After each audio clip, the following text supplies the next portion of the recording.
through line in the anxiety and all the mess?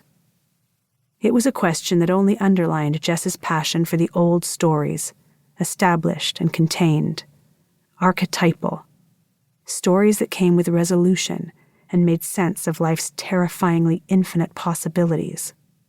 Imagine, once upon a time, there were two friends who chattered, a boy who didn't speak, and a woman who grew as big as the universe.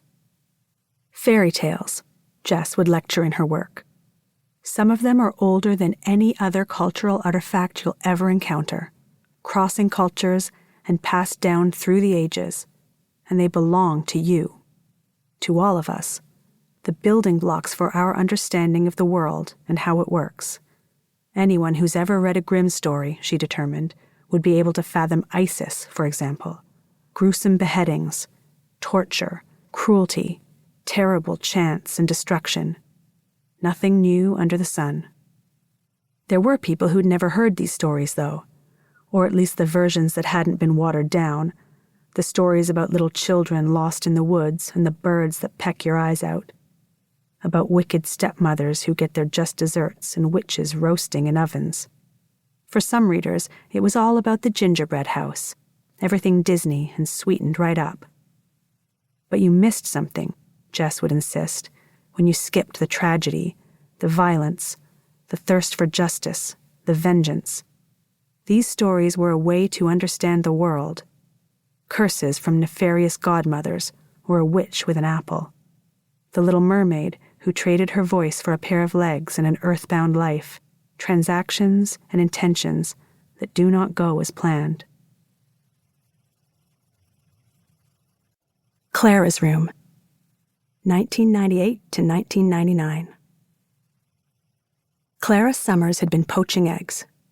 She was known for culinary tricks, whereas the other girls on the floor thought macaroni from a box was a special occasion.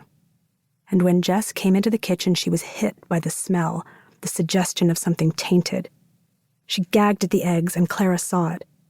Glancing up from the stove with alarm, she said, "Oh, you've been crying." Jess's first inclination was to back right out into the hall. Jess hadn't been looking for company. The kitchen door was soundproof mostly, smell-proof too, apparently. She'd assumed that everybody was out for the night. There was a charity thing going on in the campus pub downstairs, and Jess could feel techno beat beneath her feet, vibrations underlining her nausea. She'd been looking for the soda crackers in her cupboard, something dry and bland, the only kind of food she'd been able to stomach all week. "It's the smell," she said. "The eggs." But she couldn't turn and run. She'd been admiring Clara Summers from afar since the beginning of the year. Her easy self-possession, her worldliness, her otherworldliness. Clara was older, had taken 2 years off after high school and gone traveling with a boyfriend who was now her ex. She had stories of yurts and kibbutzes, while Jess had never been on a plane. Clara knew things. If there was a person Jess could confide in, perhaps Clara was the one. "I'm pregnant," Jess told her, putting her unfortunate situation into words for the first time. "I think," she said. "I know." The week before, she'd taken 4 tests, bought one at a time.